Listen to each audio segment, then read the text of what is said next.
Hello friends, welcome to my TET class. Friends, आज हम देखने वाले हैं उत्पत्ति के भेद। अब ये उत्पत्ति के भेद आपका किस सब्जेक्ट के लिए इम्पोर्टेंट है? तो उत्पत्ति के भेद आपके भूगोल के लिए, भूगोल और प्लस पर्यावरण पार्ट के लिए ये इम्पोर्टेंट भाग है।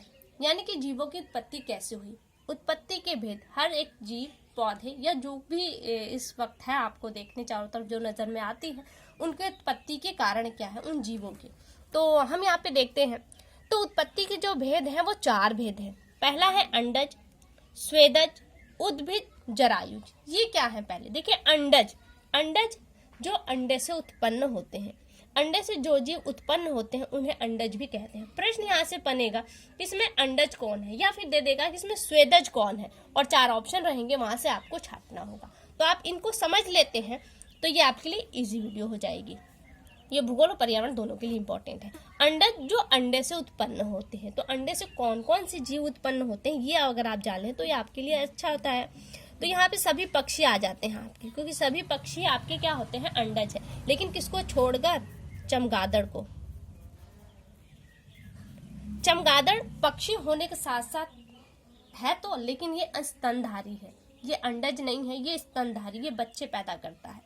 तो यहाँ पे चमगादड़ एक अपवाद में आ जाता है। ये अपवाद वाले पॉइंट भी इंपॉर्टेंट होते हैं, क्योंकि यहाँ से भी आपके प्रश्न उठाकर पूछ दिए जाते हैं, क्योंकि आपके दिमाग में तो पक्षी बैठा हुआ है, चमगादड़ नहीं है, तो चमगादड़ से प्रश्न उठ जाएगा और आप वहाँ पे गलत साबित हो जाएंगे। तो ऐसे में आपको जो अपवाद होते हैं उन्हें याद करना ज्यादा इंपॉर्टेंट होता है।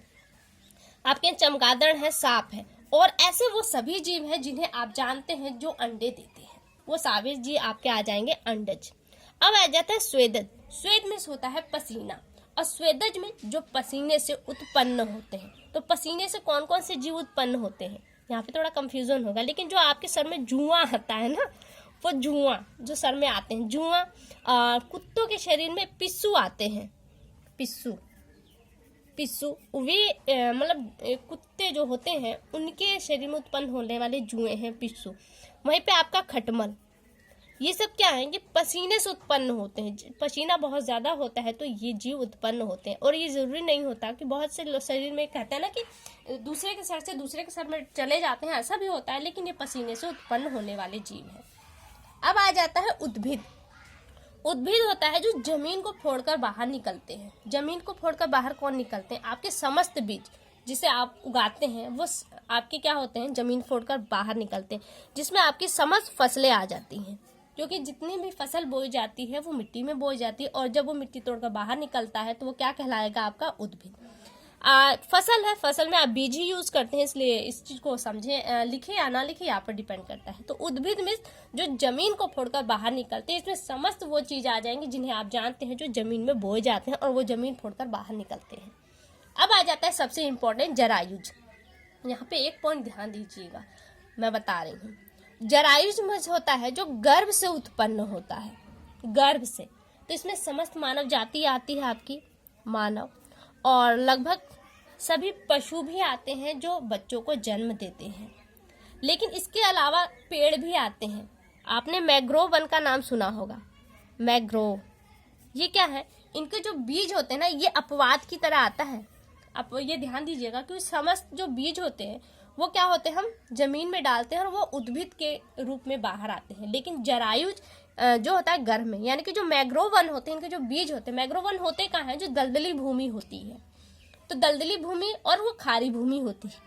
ऐसे भूमि में अगर बीज जाता है तो वो अंकुरित नहीं होगा। तो ये नेचर का एक अलग ही बनावट है कि मैंग्रोव वन जो होते हैं, इनके जो बीज होते हैं ना, वो फल के अंदर ही अंकुरित हो जाते हैं। जब वो थोड़े पौधे के रूप में होते हैं तब वो जमीन पर गिरते हैं और एक पेड़ का रूप लेते हैं। तो मैंग्रोव वन आपके अपवाद स्वरूप आ जाते हैं, जो किसमें आते हैं? जरायुज में। क्या हो गया आपके? अंडज, स्वेदज, उद्भिद और जरायुज। और एक पिंड उद्भिद से एक पॉइंट यहाँ पे और भी है। जब बीजों को बोते हैं तो एक अंकुरण होता है। मान लीजिए हमने ये चना ले लिया, तो चने में आप भिगोकर खाते होंगे तो आपने देखा होगा व्हाइट कलर का एक अंकुरण निकलता है। इसे क्या कहते हैं? ये जो पहले निकलता है इसे हम मूलांकुर कहते हैं। मूलांकुर। मूल किसे कहते हैं? जड़ को कहते हैं। मूलांकुर यानी कि जो पहले निकलता है वो जड़ होता है कि तना। तो वो जो पहले आप देखते हैं बीज से निकलने वाला व्हाइट कलर का, वो मूल यानी कि जड़ होता है। जब आप इसे बोते हैं तो इसके बाद जो इसमें से निकलता है वो होता है पौधा, और जो पौधा वाला हिस्सा होता है उसे हम प्रांकुर बोलते हैं। प्रांकुर यानी कि जड़ वाले हिस्से को, जो आप अंकुरित बीज जिसे खाते हैं, तो वो क्या होता है, मूलांकुर होता है जिससे जड़ बनती है। उसके बाद जो उसमें निकलता है वो प्रांकुर होता है जिससे तना बनता है। तना और जड़, ये पॉइंट भी याद रखिएगा। तो फ्रेंड्स यहाँ से देखिए उत्पत्ति के भेद हमने कंप्लीट की। वीडियो कैसी लगी एक बार कमेंट करके हमें ज़रूर बताएं। फिलहाल के लिए केवल इतना, अगली वीडियो में आपसे फिर मुलाकात होगी, तब तक के लिए नमस्कार।